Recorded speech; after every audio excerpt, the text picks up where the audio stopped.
Salut la meute, j'espère que vous allez bien. Donc aujourd'hui nouvelle vidéo, bienvenue aux nouveaux abonnés. Donc aujourd'hui petite vidéo, comme vous avez pu le voir sur la dernière vidéo pour ceux qui l'ont regardé, vous avez pu voir que du coup je me suis retrouvé dans un autre environnement et du coup je n'étais pas avec Naya. Donc je vais vous expliquer tout ça dans cette vidéo. Donc c'était le 11 novembre, en me promenant avec ma chaîne le matin. Je, je préparais ma vidéo sur la présentation en laisse, si elle était bonne ou mauvaise. Donc pour ceux qui l'ont pas vu, vous pouvez aller regarder. Et du coup, j'ai eu un petit trou de mémoire. Ça m'arrive d'avoir de temps en temps l'Alzheimer. Ça commence un petit peu tôt chez moi. Donc bon bah c'est des choses qui arrivent. Donc je fais une petite pause, fin l'histoire que ça me revienne. Et sur ce petit moment de pause en fait, je marche un petit peu et puis je rencontre une personne avec son chien. Et du coup, je viens en fait à discuter avec cette personne-là, et puis on finit par laisser les chiens jouer ensemble. Donc Naya et l'autre chien s'amusent ensemble, donc ça dure 10 minutes. Et au bout de ces 10 minutes-là, bon bah la mienne elle en a un petit peu marre, et puis elle veut passer à autre chose. Et de l'autre côté, bah, on a un chien qui est assez turbulent, qui a un côté avec un bon caractère niveau harceleur. Enfin, il harcèle beaucoup la mienne, donc il lui court dessus, il a boule. Enfin voilà, il veut jouer quoi, donc il est assez bourrin. Bon bah la mienne voilà, hein, elle passe, elle a plus envie de jouer. Donc bon bah elle lui envoie quelques signaux, donc elle tourne la tête pour dévier un petit peu cette interaction. Elle se secoue, elle se lèche un petit peu les babines, enfin tranquillement voilà, hein, pour lui dire qu'elle a pas envie, enfin tout simplement. Donc il continue, donc la mienne elle aboie un petit peu dessus pour lui dire bon bah stop là, ça va un petit peu trop loin. Et je vais faire un petit aparté là-dessus. Euh, il, euh, il arrive que forcément de temps en temps, alors c'est pas une généralité, hein, mais c'est des choses bien sûr qui peuvent arriver. Et comme j'ai expliqué du coup dans la vidéo précédente là, sur les présentations en laisse, on peut rencontrer des personnes qui vont nous dire que bon bah voilà, mon chien il est gentil, il y a aucun problème.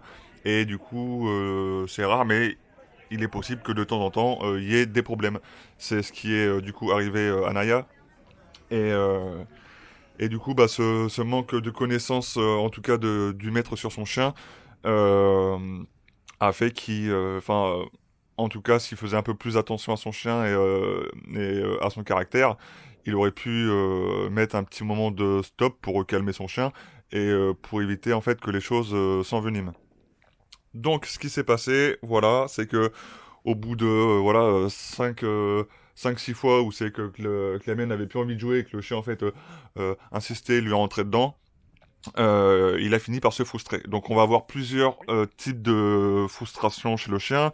Ce qu'on va retrouver le plus régulièrement en fait, c'est un chien en fait qui va se frustrer, qui va se mettre à aboyer parce qu'il est frustré. On va avoir aussi le chien qui va avoir son petit moment de folie où c'est qu'il va courir dans tous les sens pour évacuer et puis pour se rendre aussi intéressant et peut-être que comme ça il va pouvoir peut-être enfin en tout cas ils vont pouvoir peut-être retrouver une interaction avec le chien qui n'a plus envie de jouer et qui veut rester tranquille.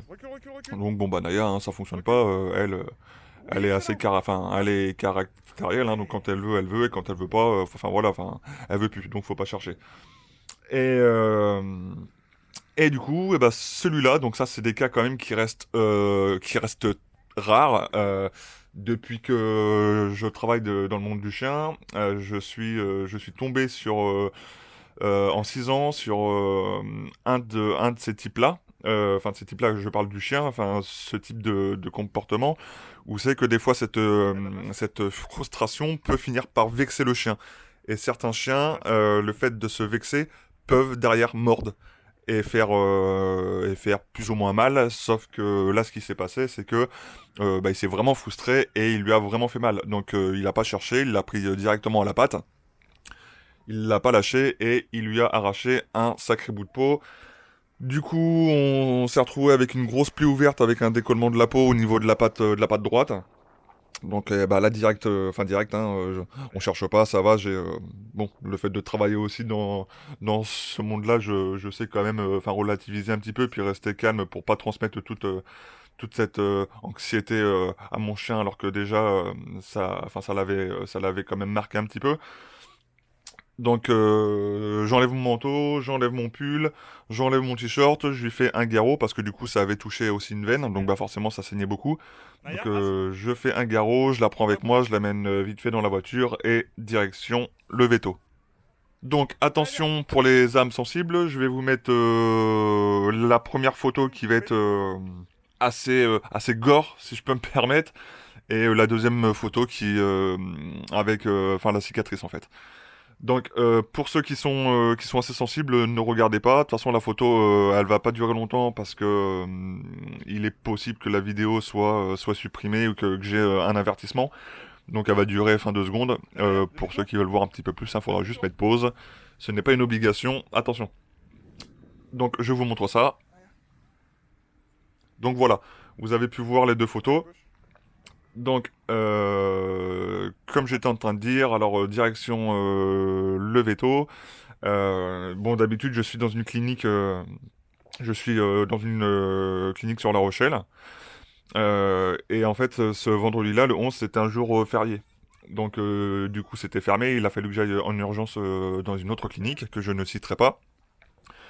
Et du coup, bah, ils l'ont pris en charge. Du coup, ils lui ont refait des points. Le soir, enfin, ça s'est passé l'attaque s'est passée le matin. Le soir, je suis retourné la récupérer. Il était 18 h. Bah, je l'ai ramenée à la maison, donc elle a eu ses soins. Et 1 heure après, les points ont sauté. Donc, rebelote, j'appelle, je retourne à 20 h chez le vétérinaire. Donc, il la garde la nuit pour la mettre en surveillance et puis pour pouvoir l'opérer le lendemain matin. Donc, le lendemain matin, ils refont les points. Et 2 jours après, il me semble, je crois que c'est ça, les points ressautent. Bon, ça commence à être chiant, puis c'est vrai qu'au niveau de la pâte, c'est de la peau qui est assez fine. Je sais que la mienne, elle est quand même relativement musclée, donc ça tire pas mal aussi sur la peau. Donc c'est assez compliqué de faire tenir les points. Donc 2 jours plus tard, je retourne à la clinique.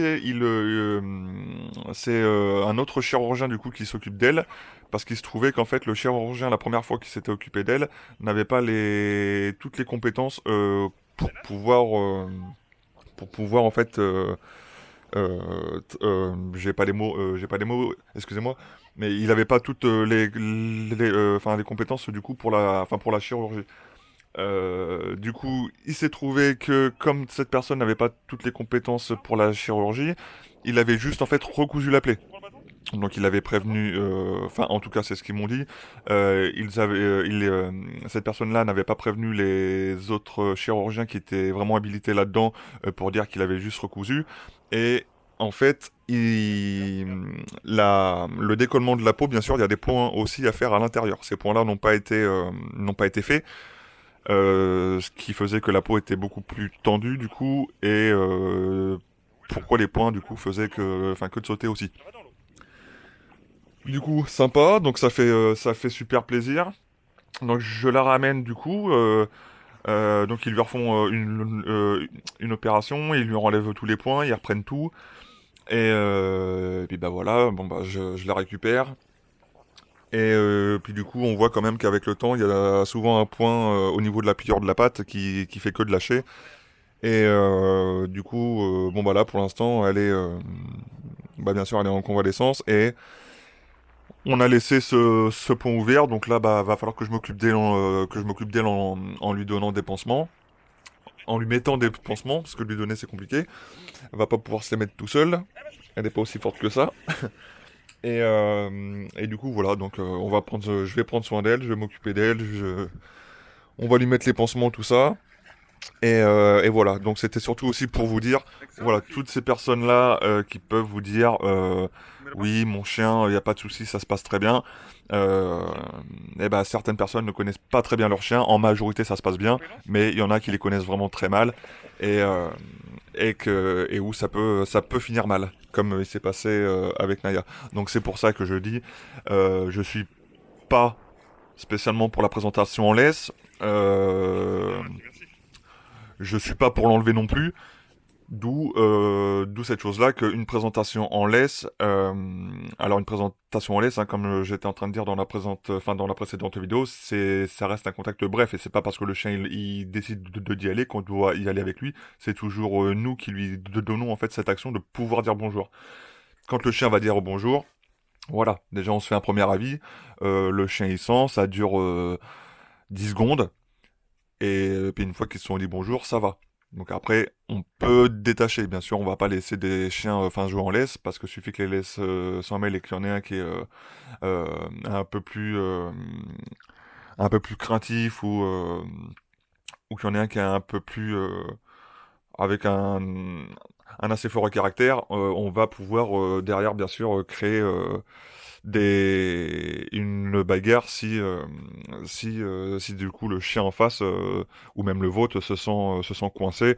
Sa seule échappatoire s'il se sent coincé, ça va être forcément d'attaquer. Et là bien sûr ça peut être compliqué derrière.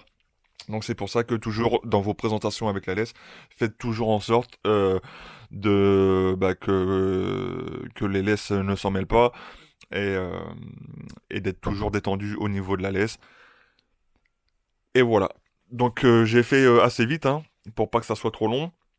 Donc bah voilà, hein, je m'occupe de Naya.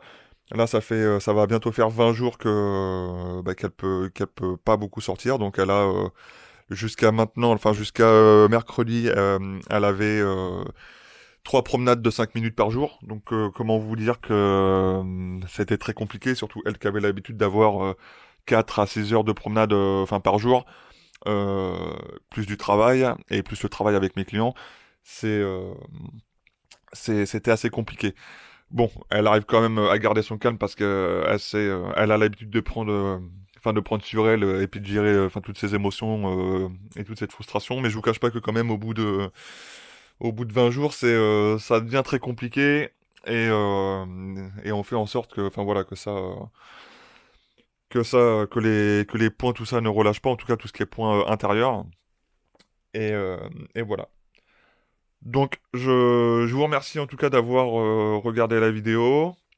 Merci encore à vous tous, vraiment, vraiment de me suivre, de me soutenir. N'hésitez pas à mettre un petit pouce sur la vidéo, un petit pouce bleu, un petit commentaire si vous souhaitez avoir des questions aussi. Et sur ce, nous, on se retrouve pour une prochaine vidéo. Salut les amis!